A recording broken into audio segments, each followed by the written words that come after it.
Welcome to Happier Active. I'm the host, Ellie, and I'm super excited about this episode. I spoke to Mary Beth Fox, who is the inner child therapist. And just as a heads up, this episode is even more full of curse words and swearing than normal. So just as a heads up, in case you listen out loud with your kids or whatever, there's quite a lot of, I'm going to say top shelf swearing in this one. But it's a really great conversation. And what I think is great about what Mary Beth does is that it obviously a lot of, the capital T, big traumas that we all think of as trauma, but also for people who, had on paper like a great childhood, little things can happen that have added up and, created issues that you don't always know where they're coming from. And that's what inner child work, a lot of it addresses, is like where your negative self-talk's coming from. It might be like a teacher just said something and it stuck in your head and lodged and caused these like long-term knock-on issues. And the way that Mary Beth works with people to kind of deal with that is amazing and like super transformative. So I'm really excited for you all to listen to it. It's quite a long episode, so I'm gonna disappear now, and I love to hear any thoughts and feedback as always, but I'm just gonna let you get on and enjoy the episode.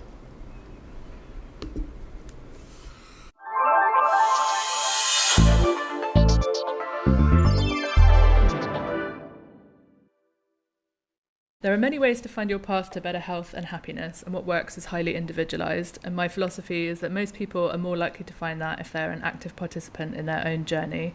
So this is a space to start exploring some of the rich and varied areas in which people practice, so you can start thinking about what resonates with you and discover new or different practices to start or deepen your own health practices. And today I have Mary Beth Fox, who is an inner child therapist. So welcome, and why don't you tell us a bit about what you do? Yes, absolutely. So I am a licensed professional counselor, and I do motivational speaking, and I have a blog, like you mentioned, the Inner Child Therapist. So my main focus is working on inner child, looking at things that took place in childhood that we may not have recognized, that were traumatic and that greatly impact us, to be able to go back and learn how to get those unmet emotional needs met. Because when they're not acknowledged and we don't even know how to meet them, they show up in adulthood, and then we struggle to know, why do I have this anxiety? Why am I always feeling like this? Why is all this chatter in my head? Why am I depressed? Like, I'm so screwed up because I have no reason to be. So I help people learn to navigate that, and I've been doing this for many years and many patients. And one of the things that I help people do is, like I said, acknowledge the reality of their trauma. It's not to say that like every kid, had a horrible childhood. It's not to say that. And it's also not about blaming our parents. Mm-hmm. I'm a parent. You're a parent. Like, we all screw our kids up to some degree. Mm-hmm. But it's about being able to realistically look at those things that harmed us. Mm-hmm. One of the things that I do the most work with my patients, and when I speak and what I write about, is it's called not good enough stuff. Mm-hmm. And help them understand where that came from. So what not good enough stuff is, it's the culmination of implicit and explicit messages that we received, I believe, even in the womb. Mm-hmm. As we took on the generational trauma and the feelings and the energy and all of that from everybody around us in the womb, obviously mostly the mother and also the father. Mm-hmm. And so, we come into this world already feeling that shit, and that as we get older, we don't understand that it's not ours, that it's not our identity, that it doesn't say anything about us. Mm-hmm. And then it becomes that chatter in our minds of how we're not good enough. And, everybody has feelings of not good enough, not being good enough. that doesn't mean everybody acknowledges it. Um, No. yeah. And that's one of the hardest thing is a lot of people. It is so scary and it is so hard to do this kind of work.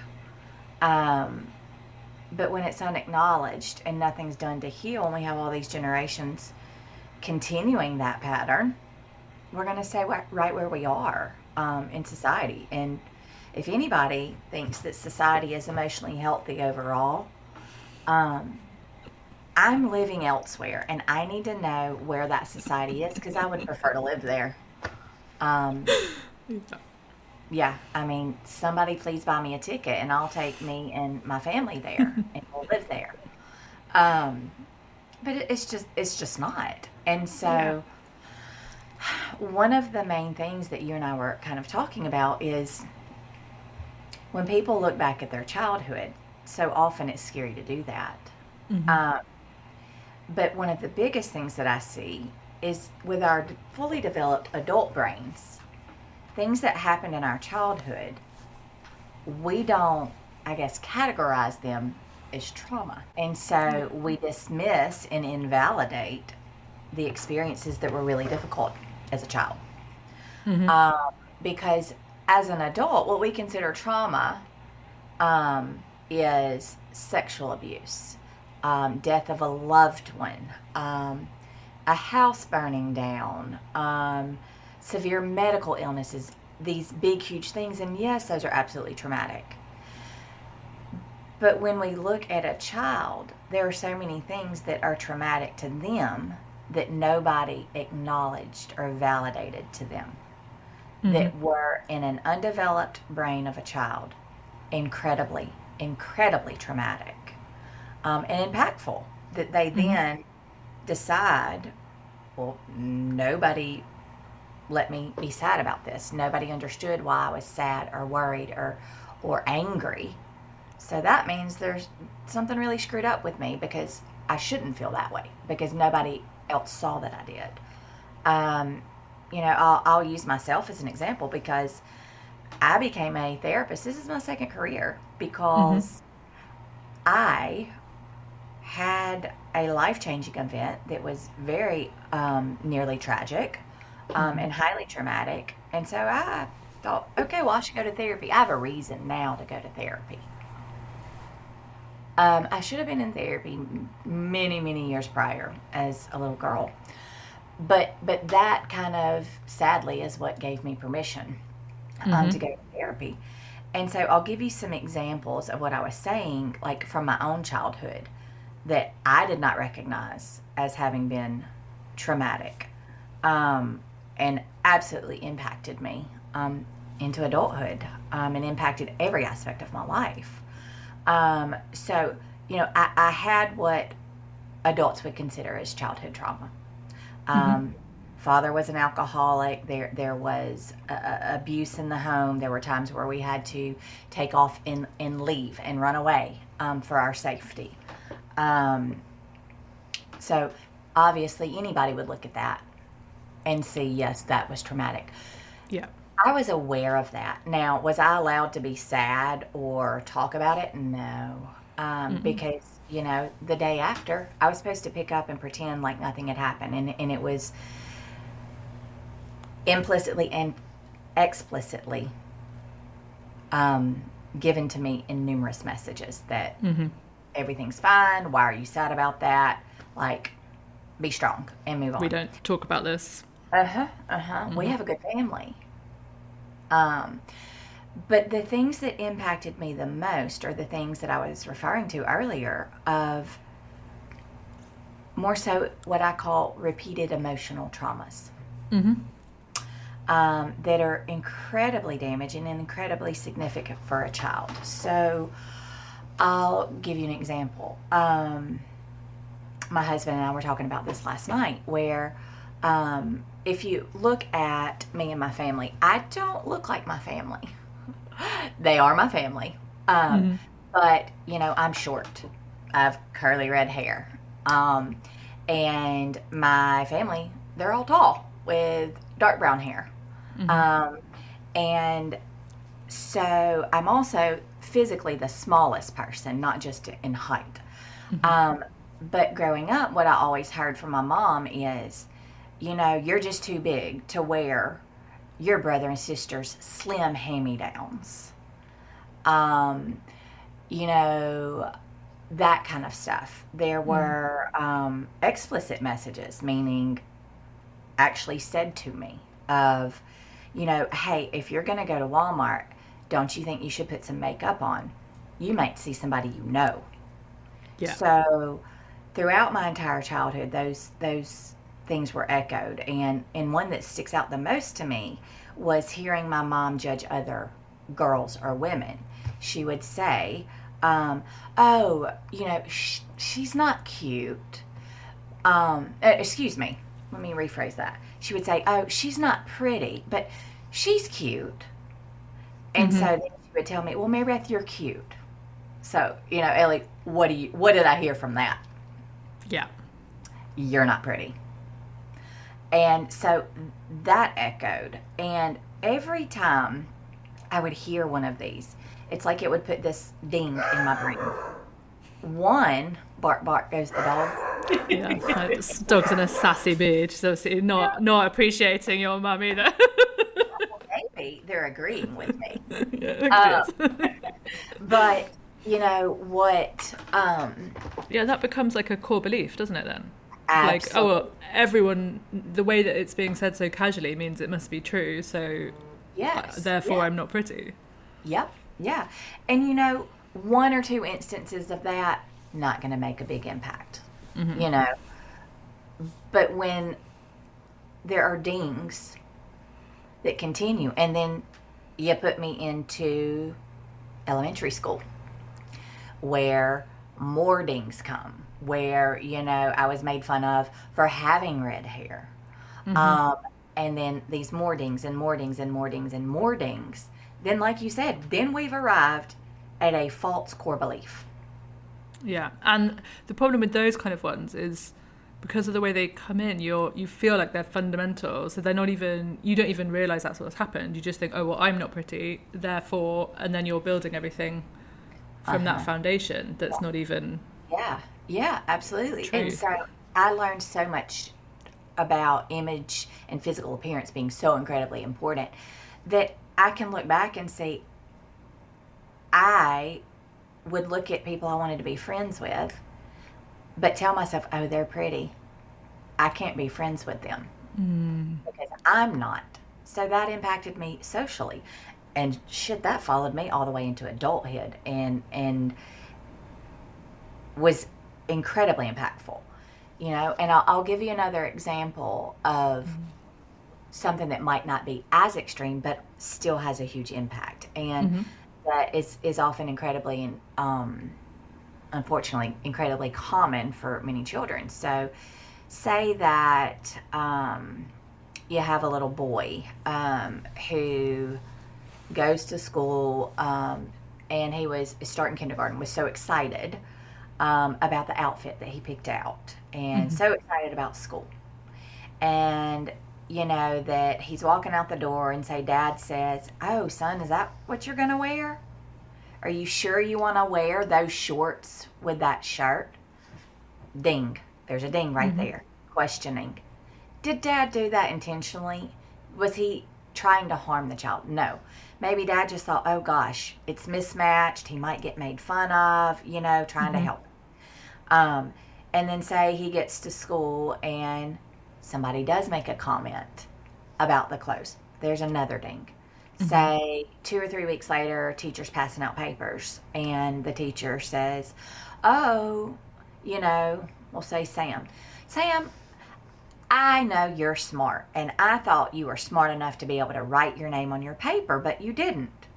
Teacher's not intending, again, none of these are intending to be harmful, but there comes another ding. Yeah. And of course, what do kids do when a teacher says something like that in a classroom? Ha ha ha ha, they giggle and all of that. Say, a few weeks later, Sam gets up to sharpen his pencil and it breaks in the pencil sharpener, which, yes, they probably don't even use those kind of pencils anymore.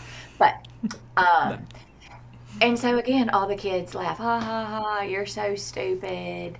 You broke the pencil, you can't sharpen your pencil, ha ha ha, which then attaches to what he heard and what other kids heard from the teacher, but wasn't true of, oh, you're stupid, you couldn't even write your name. Mm-hmm. So there's now all these dings adding up for this kid of I'm stupid. Mm-hmm. And say, let's fast forward to third grade. And the Sam comes home from school and dad has had a hell of a day at work. And dad's not recognizing that he's about to explode all of his feelings of not being good enough and the stress and all that onto the child. And say Sam pulls out and says, Dad, look at what I did. Look at my work that I did. I'm so proud of this. I've been waiting to show you all day. Dad's not in a good space. Dad did not take care of himself before interacting with his child to release that. So dad's response might be, that's all you did today? Well, that's really easy. Don't be proud of something that was so easy. I want to see you be able to do something that makes you use your brain, that shows you're smart. Hello, big old ding again of I am stupid. So let's take Sam and grow him up a little bit more to teenage years. And in teenage years, he's been getting all these dings to, again, like you were saying, his core belief is I am stupid. So you follow that out to one of two ways. Let me do everything under the sun to prove I'm not stupid. And there comes the people pleaser, the overachiever. You follow that one out to adulthood. The one that the employee everybody wants because there are no boundaries. They're going to bust their ass doing everything they can to prove they're smart and they can do everything. And then that's anxiety and depression for an adult. And like burnout and not. Yes. And also the thing that I deal with a lot when I deal with people where that's happened is that they're very uncomfortable inside and they don't always know why, and it's often when you get to the root of it because they're not doing any of that for themselves. It's not what they want to be doing, but it's what they think they have to be doing because they have all these weird beliefs that like if they don't do that then the people around them aren't going to love them anymore or whatever. Yeah, absolutely. And so they fight that to try to prove that it's not true. And then you have somebody that, like you were just saying, like they don't understand what's going on inside and why they're feeling this way. And if you ask them, typically, like the patients that I have, oh, I had a good childhood. My parents did everything they could for me. And that can be true, and no parent and knows the thing is, like, all parents, even shitty ones, are actually doing their best. And like something that I work with new mums a lot, and actually going back to something you said at the beginning, like we're all going to make mistakes and do things wrong, and like a feature of my childhood was that literally no one ever acknowledged that they'd done anything wrong who was an adult, and so it was always your fault if something happened. So if someone got mad or you didn't do something, but none of the adults would ever say, actually, do you know what, I got that wrong, sorry. And it's actually good to, we know now in the modern world, it's good to model to your children how to behave when you get stuff wrong, because we're all going to. But it's also good for you you're sort of learning through them, like when they're, a small child's job is to push your buttons because they're trying to figure out where the boundaries are. Yeah, and they need to do that to figure out where the boundaries are. So sometimes you are going to get mad at them, and that's fine. But how you then deal with that, and then you can use that to teach both of you. Actually, sometimes when, I bet you've got friends when they're trying to take your toys, you get mad, or you get mad at me when I say no. And I've said no to you 5 times and you're still doing it. And so I got mad, and I shouldn't have done. And that is like healing in a way, that not dealing with this and then being like, well, it's your fault, you made me mad.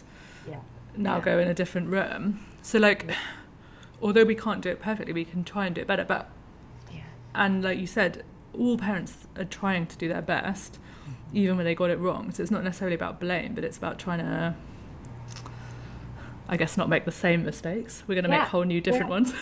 Oh, absolutely. And you want them to be less impactful, I guess.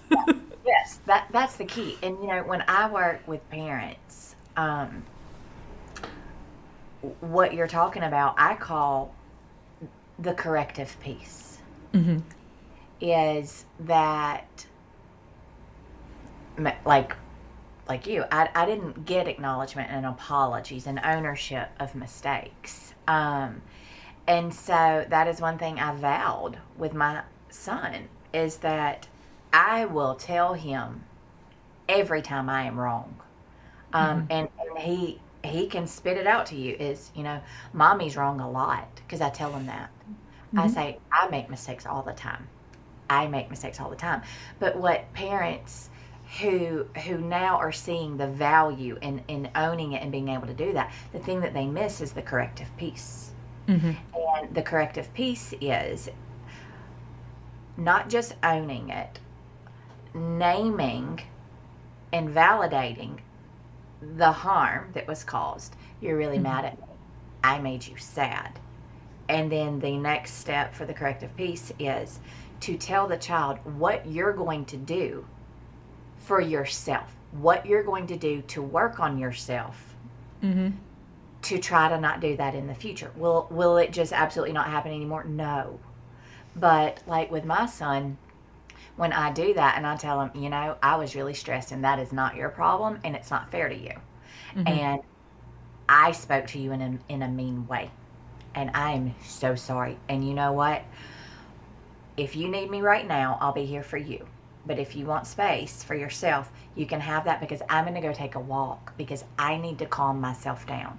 Mm-hmm. And the next time, I'm going to try to be aware that when I'm really upset with you, I'm going to recognize as best as I can that I need to pause and go take a walk.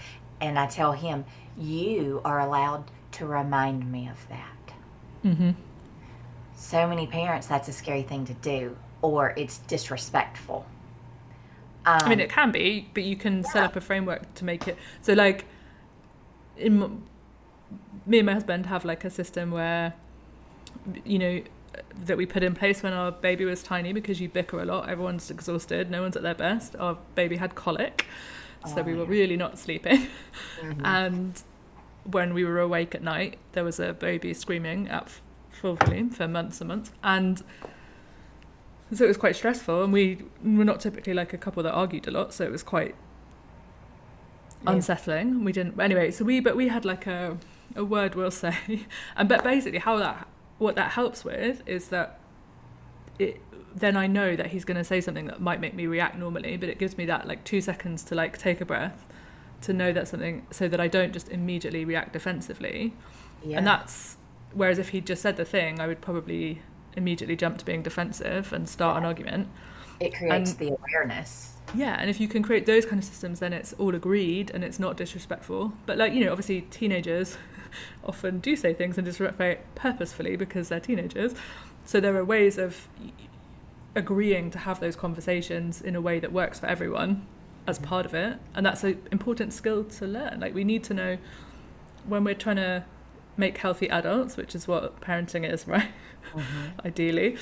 Yeah. They're going to have to go into the world and have conversations with teachers, with co-workers, with all sorts of future partners that are going to be difficult, and having a good system to do that at home it's a skill you're teaching them, as well as making your home happier and more harmonious. If not, they're just going to repeat everything that was home that wasn't healthy, and it's going to impact them. Yeah. Well, and I want to go back to look at Sam, like I was talking about, to look at the alternative. Yeah. Instead of the people pleaser, the overachiever. And it's as common, the alternative is as common as what I was explaining earlier, where that core belief, I call them false negative beliefs, because they are false, and it's a negative belief, but it becomes their identity. Yeah. And that's how, like I was talking about, the not good enough stuff. Like, we forget who our true soul identity is, that our sweet baby soul was born with. And we get the piles of all of this shit covering that up. And that pile becomes our identity.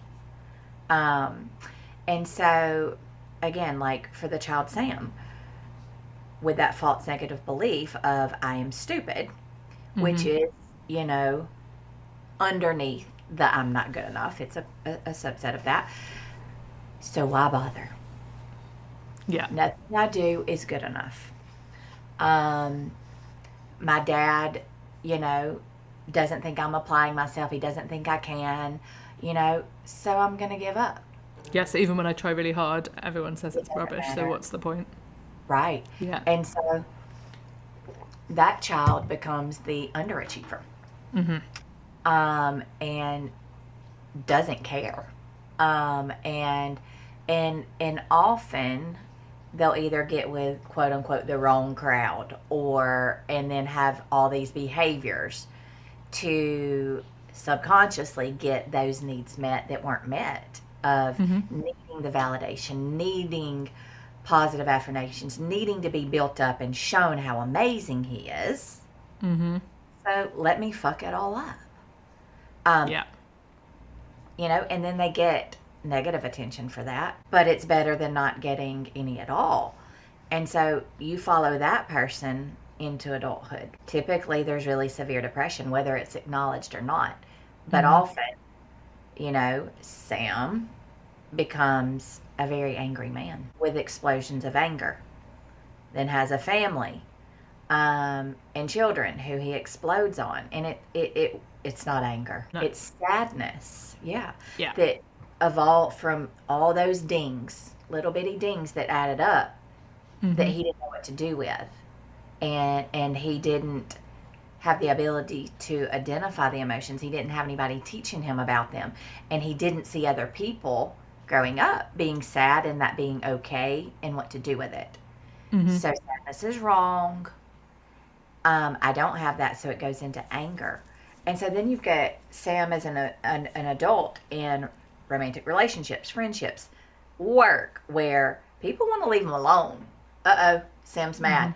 Just let's leave him alone. All right, kids, daddy's angry right now. Let's go outside and play. And it gives him what he thinks he needs to not be around anybody. Because then nobody can say anything to him or about him, or come back to those dings and push on those. But that's not what's needed at all. But that's what we do in society with somebody who's angry. He needed connection. He needed his little inner child at all those stages.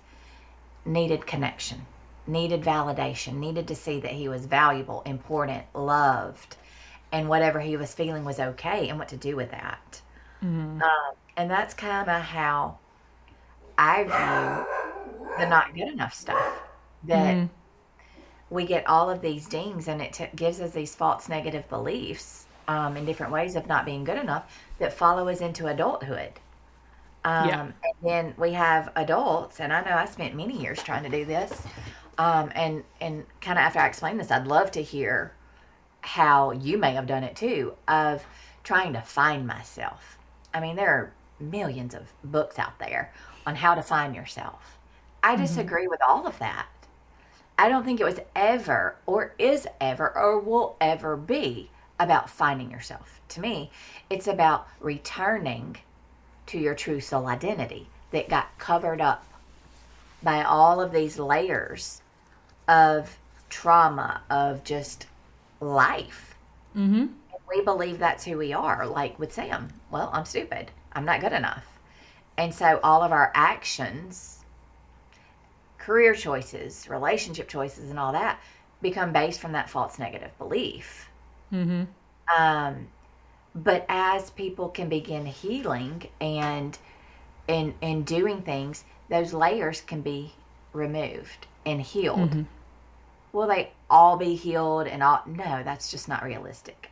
Healing isn't about not having any problems anymore and nothing ever affecting you. It's about being able to identify when it's happening more quickly, to be able to respond and learn how to meet your needs. And inner child healing is going back to those childhood dings, see what the need was and learn how to meet them.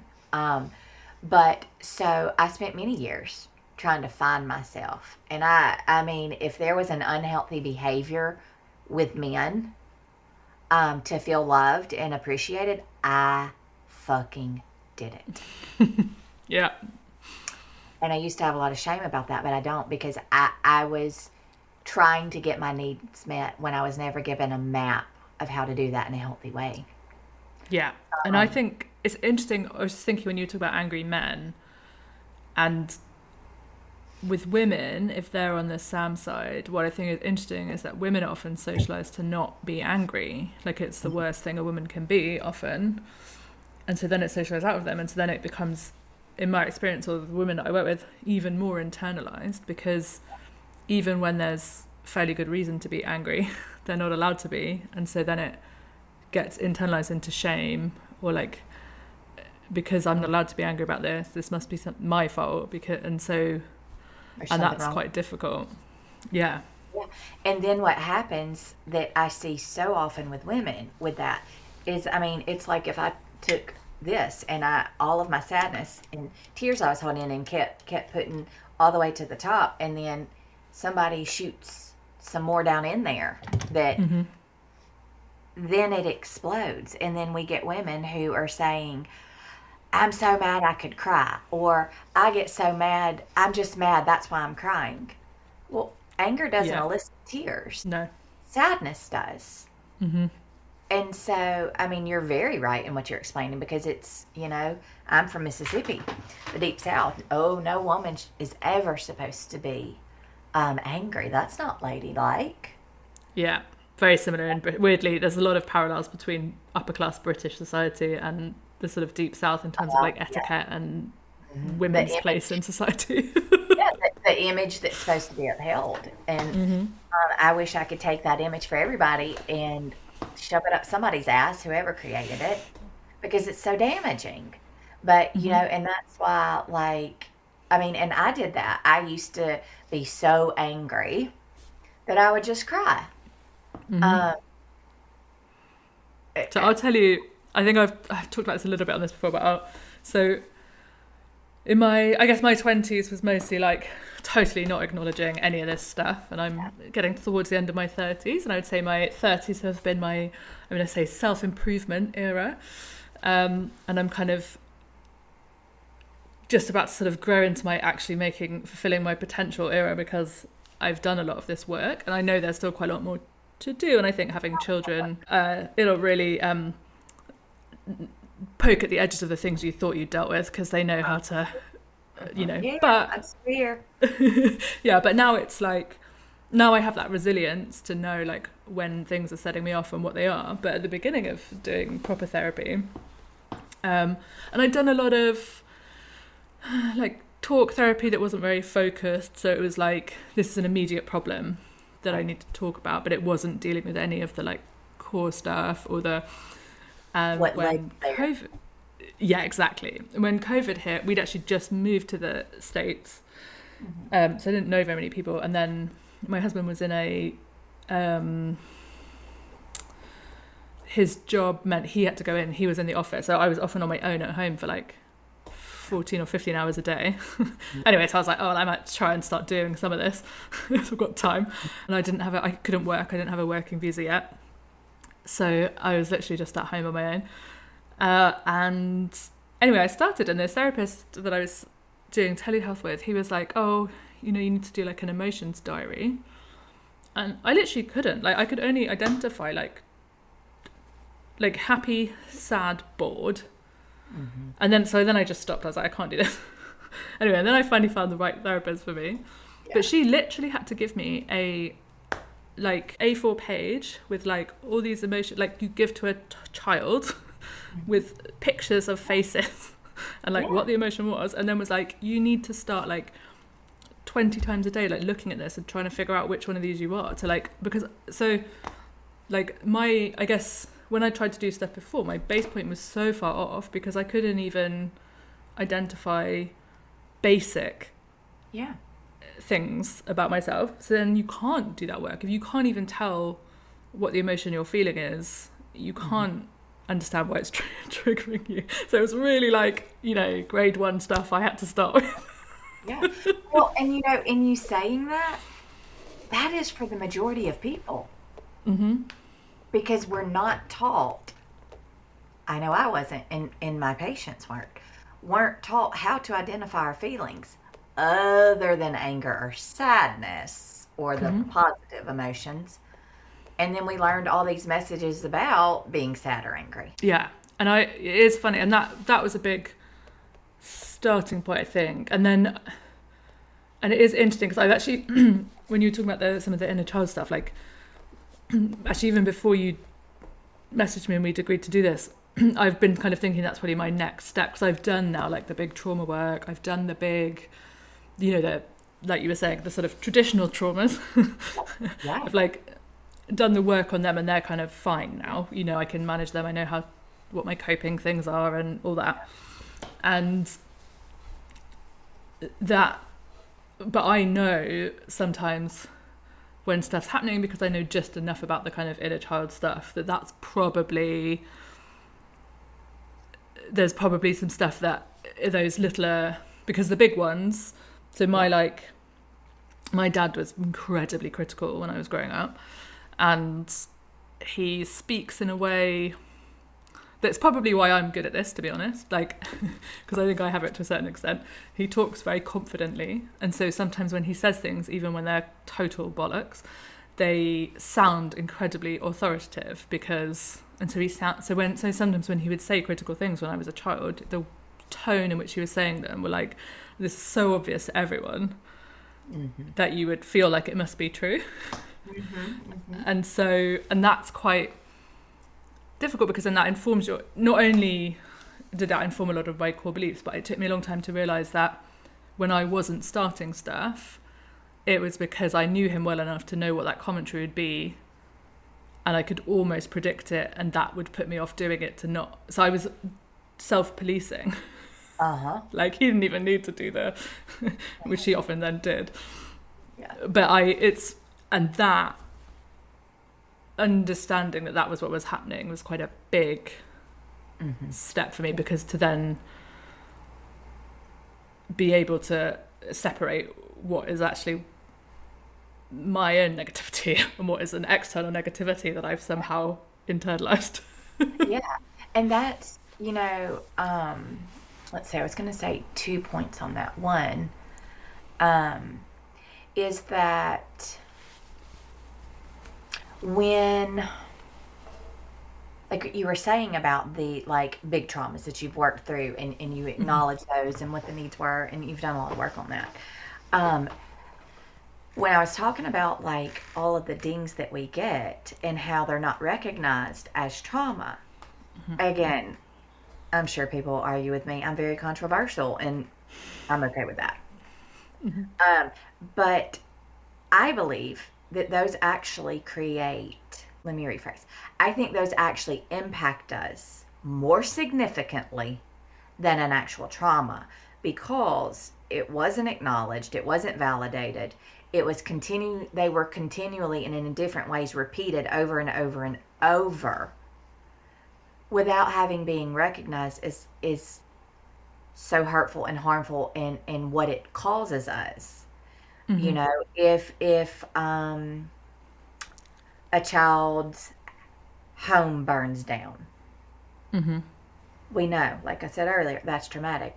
A child, nor anybody in the child's life, is going to, in any way, for lack of a better word, accuse the child of it having to do with something about who they are. These repeated emotional traumas, that's not true for. It is implied that there is something wrong with the person.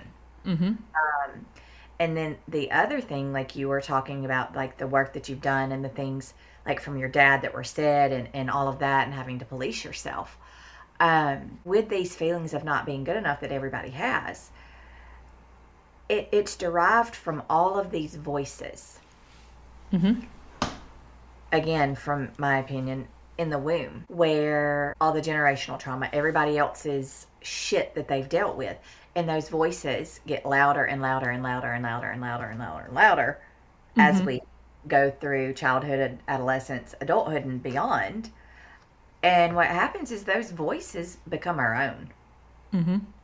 And we don't recognize that it was never our true voice. And we look back from all the just shit we've been through and the voices that we heard from others, and we view that as evidence that it's true. And so to me, healing, the not good enough stuff, is about identifying the voices, who they came from, family, teachers, extracurricular stuff, coaches, all that, school, social media, society, religion, culture, all of that. To be able to identify where they came from, to release them, to understand that that wasn't your true voice.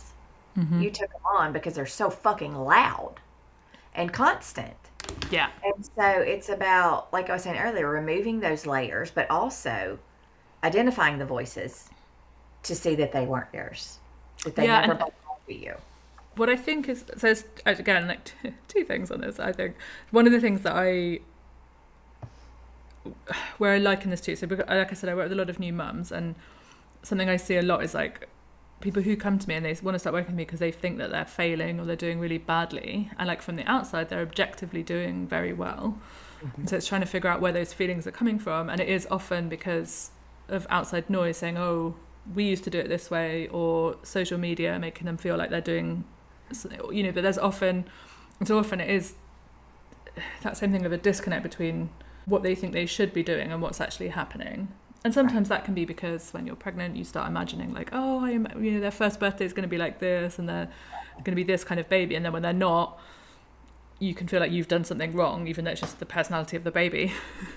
It's like, you can imagine, going out to brunch with all your girlfriends because you saw other mums doing that when you were pregnant and were like, oh, I can't wait to do that. And then you've just got one of those babies that hates to be in their car seat outside. And so you can't do that. And it's easy to then think you're doing something wrong, but you've just got a child that doesn't like being outside, and I think those things are interesting, and they do often start at childhood, and they can often start. So I think as someone who's had both the kind of big traumas that people can easily identify as traumas, I think for me why those were much easier to deal with is that they were much easier to identify, right? Like everyone knows if you. So again, the same therapist after we did after I let my emotions, then she had me write like a timeline of stuff that had happened. And, like even I'm not, or I was obviously not emotionally literate, but the big ones, I could easily identify those for myself. Yeah, and they're socially acceptable to be defined as trauma. Yes, and they don't get dismissed. And so, whereas the little ones, and then she said, oh, I can feel where there's some stuff missing that you probably didn't think was very significant because there's like a pattern of like low self-esteem, and that seems to have started in this zone. So but that's how we identified that. And again with the new mum thing, how that shows up for a lot of women, and how I think people can identify this, or a moment for people who've had babies. Your birth might have been like medically uncomplicated, but you can still find it very traumatic because it's the biggest thing that's ever happened to you.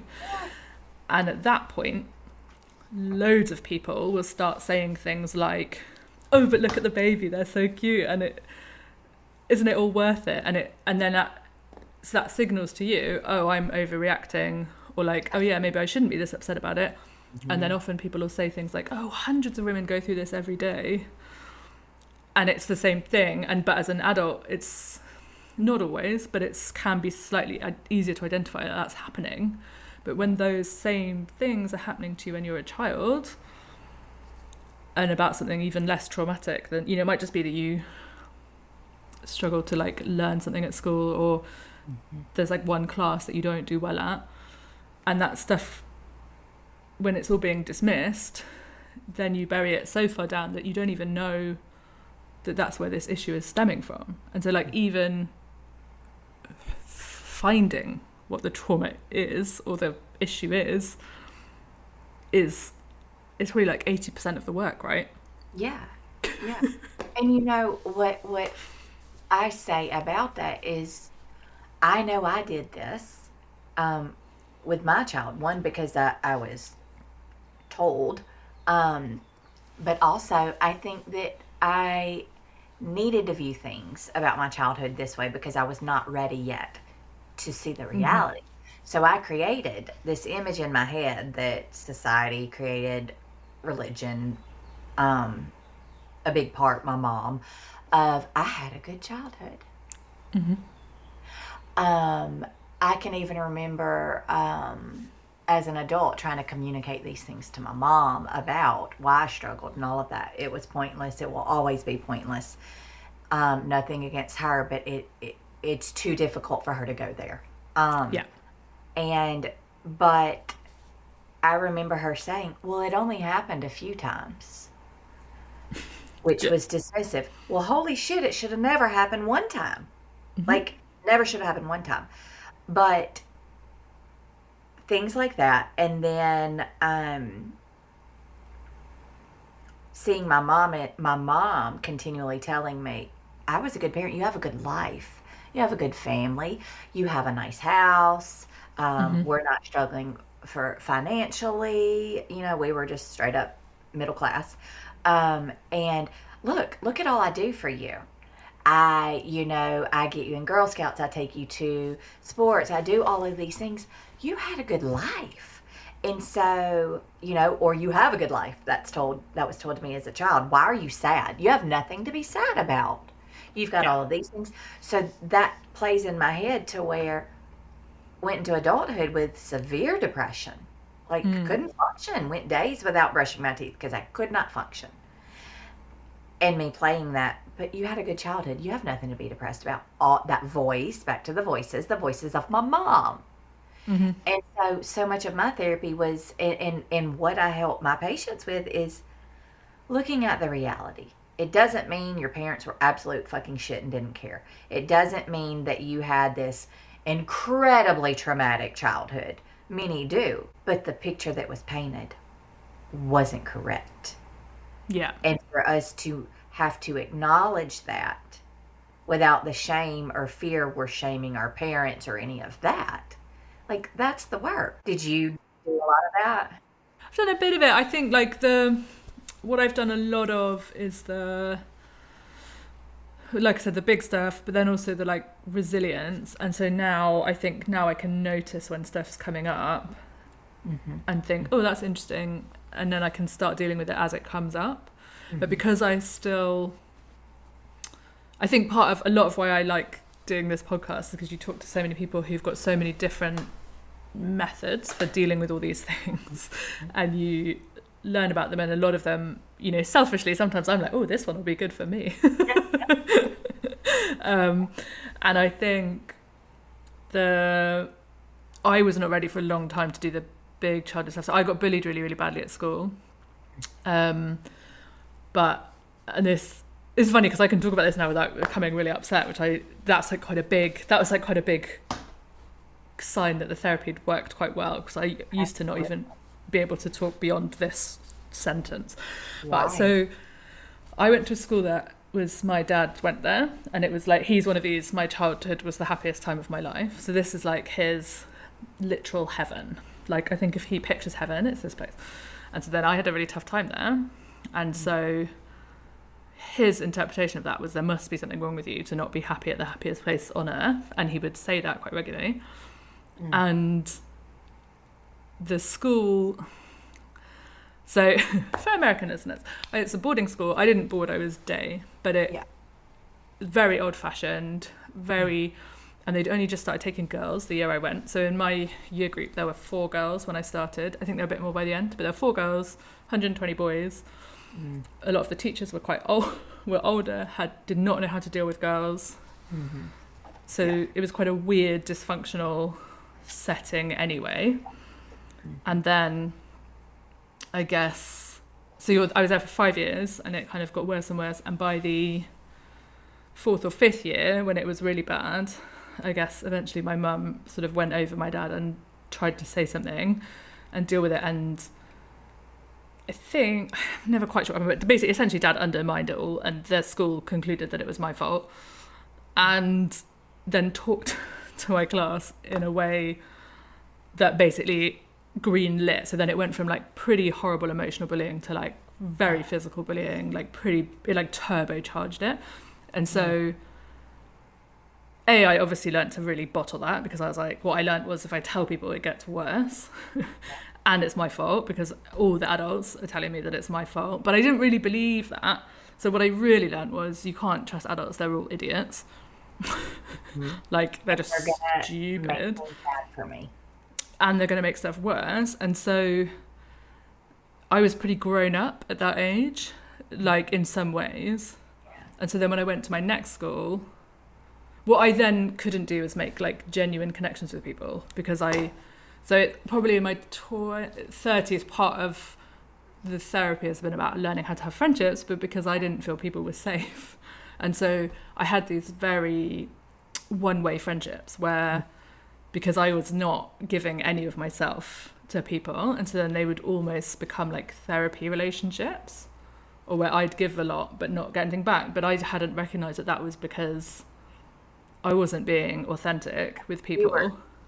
And you were teaching them that you didn't have any needs, because you learned as a child with the school bullying that your needs weren't important, and having needs or the feelings you were having, like, you shouldn't. So then that followed you into and throughout your whole life of, I shouldn't have needs, but I should take care of others.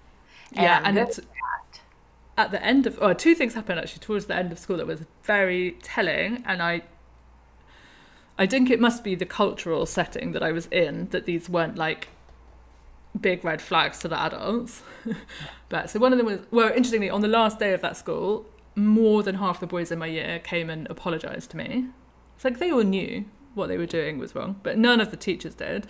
There were a couple of teachers who tried to like look out for me, but it was a pretty loose, it was a pretty backward tide. And there was like a culture in the school of having one or two kids in each year that got really badly bullied.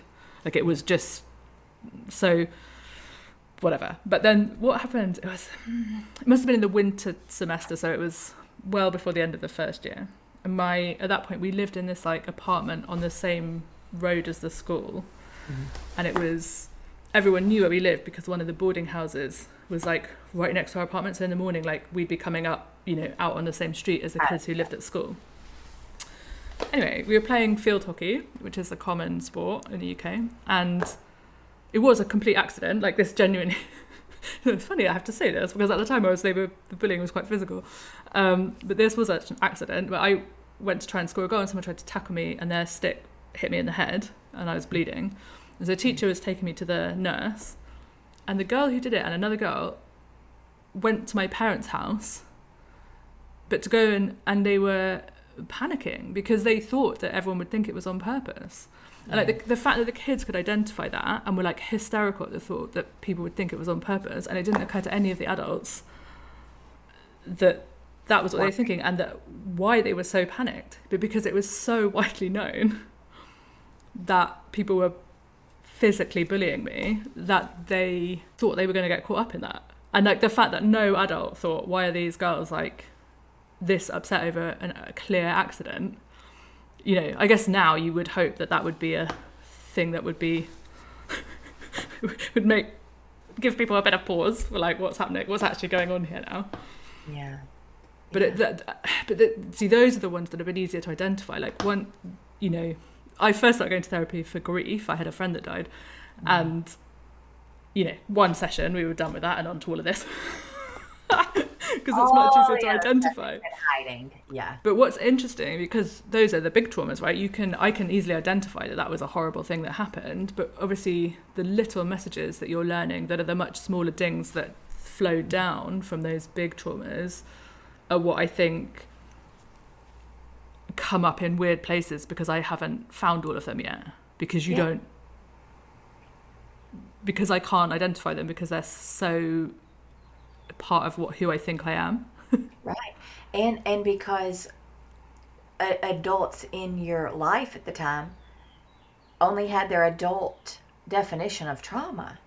Yeah. So they couldn't, it's not that they didn't care or didn't like want to, if they had known, do things to help you, but these smaller, supposedly smaller, but not really, things like parents, caregivers, school, all that, they don't know how to recognize them as highly traumatic for a child because it's not fitting their adult definition of trauma. Yeah, I guess actually we see this a lot with, well, I see it a lot with teenagers, where obviously teenagers, we know that they feel things very deeply, Mhm. and it's partly hormones, but it is partly because everything feels very important when you're 14. Mhm. And I guess that's like a great age where like people often have their first like boyfriend or girlfriend and that breakup, and often all the adults are like, "Ugh, you won't even remember this when you're 25," and that is true, There'll but be it so doesn't many stop it. others. Yeah, Yeah, but it doesn't stop it feeling like the worst thing that's ever happened yeah, in the yeah, moment. yeah. Absolutely. And I think I'm glad you brought that up because that is so true. And that is how the adults don't see that as traumatic because again, it's not an adult definition of trauma.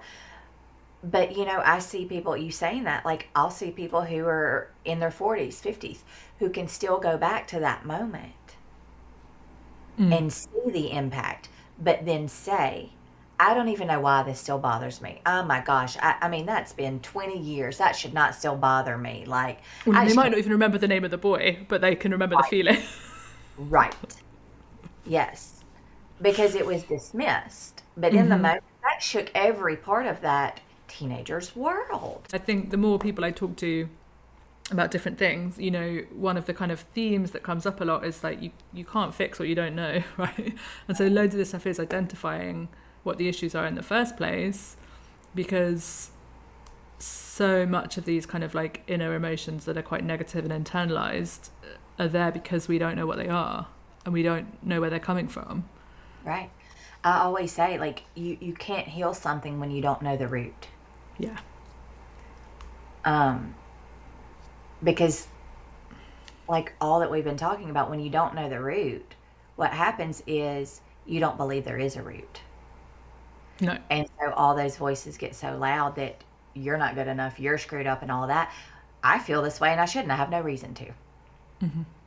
So that's why the inner child work is so incredibly important, because it allows you to go back to see not only are there roots, but what are the roots? And within the roots and all the experiences, what was the unmet emotional need there?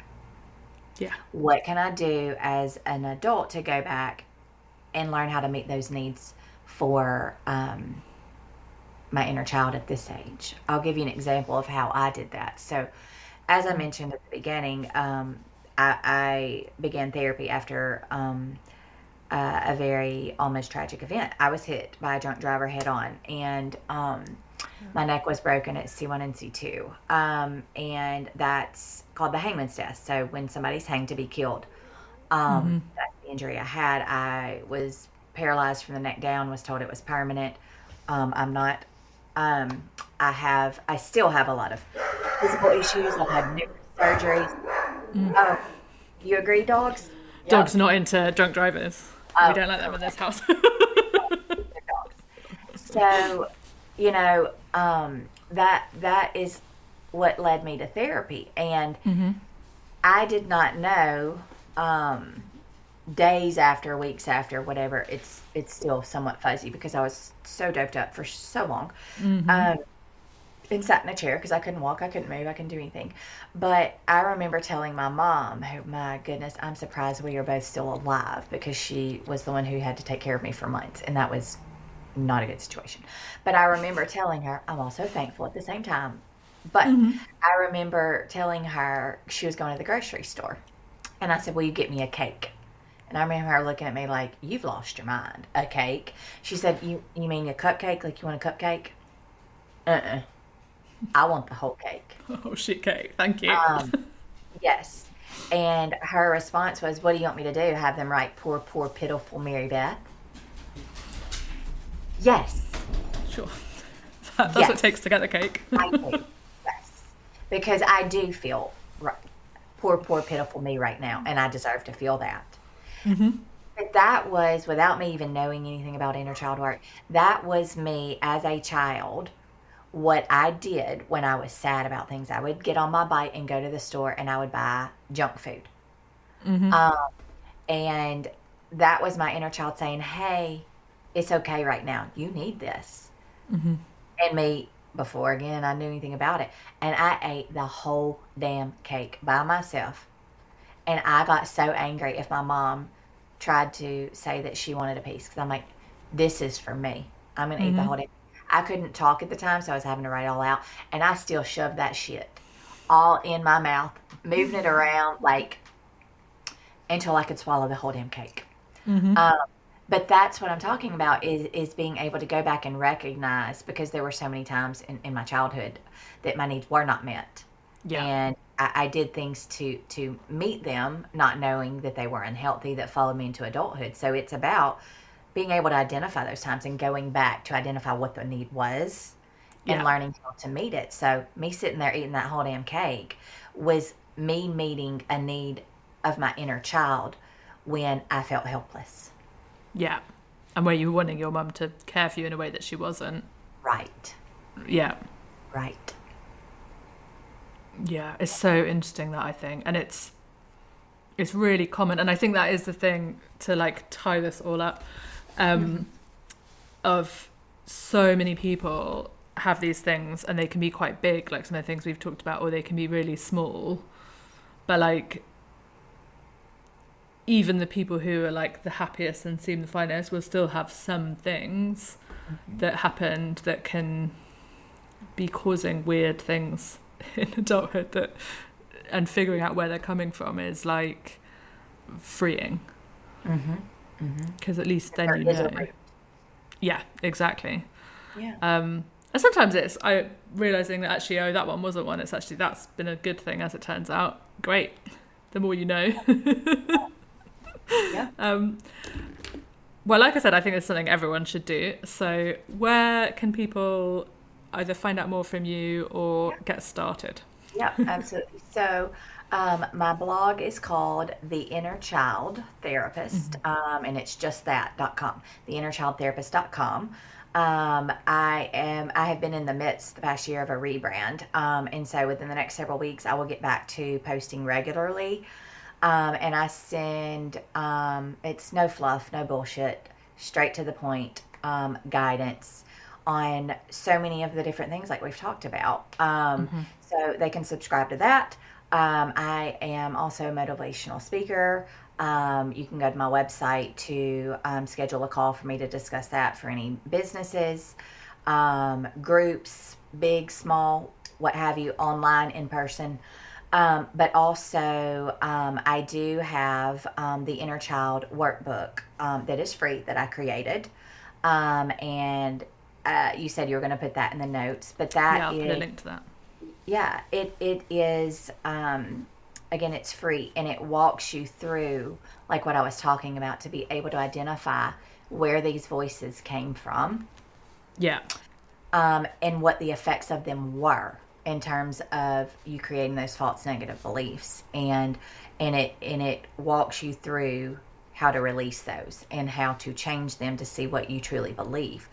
I will say this, as you can see from us talking, I go deep, and I go deep quickly with the work with my patients, because you haven't, like, most people haven't been there, and in order to truly heal, like, you've got to go to the deep stuff. You can't continue to avoid it or tiptoe around it, because you never get there. So that's how this free workbook is it's going to go straight into it, for you to do it. There's no time frame in how long you need to do it. If you need to put it down, come back, whatever. But I do think that there is great value in that, and it has helped a lot of people be able to do some of this work on their own. Yeah, and I think especially for the people where it's not, to be honest, like, not those big, like, capital T traumas, it is the kind of thing, it's like, not quite targeted journaling's the wrong, you know what I mean? It's like, it doesn't have to be super deep work. Like, not all of this stuff is gonna make you feel huge traumas. Some of it is just about figuring out where those slightly weird, uncomfortable feelings are coming from. Yeah. Like, that teacher in 4th grade who was not very nice. There it is. Now I know. Yeah, and the same message I heard there came from here, and here too. Oh, that makes sense. Okay. Well, they were wrong, but I didn't know that at the time. Yeah. And then it might uncover something even bigger, and then the next step is go to an actual therapist. And I was glad, I'll say this, as we wrap up. because you were talking about the first therapist you went was just not a good fit. Yeah. I tell people that finding the right therapist can be like for a woman finding a pair of jeans that fits the way that they want. Like the first pair probably ain't gonna do it. Like you may have to try on a few, but I will tell people, this is my opinion, as a licensed therapist, you have the right to ask your therapist if he or she has ever been to therapy. If they say no, I think you should walk up and get the hell out. Yeah. Because if they haven't worked on themselves, they should not sit in front of anybody else and spew their shit subconsciously onto a patient.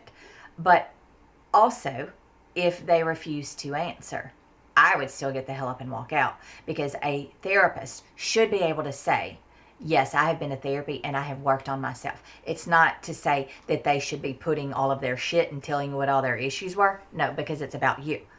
But if a therapist cannot go to therapy and acknowledge to somebody sitting in front of them who is trying to do the work that you've never done it, it's not going to work. So that's what I tell people.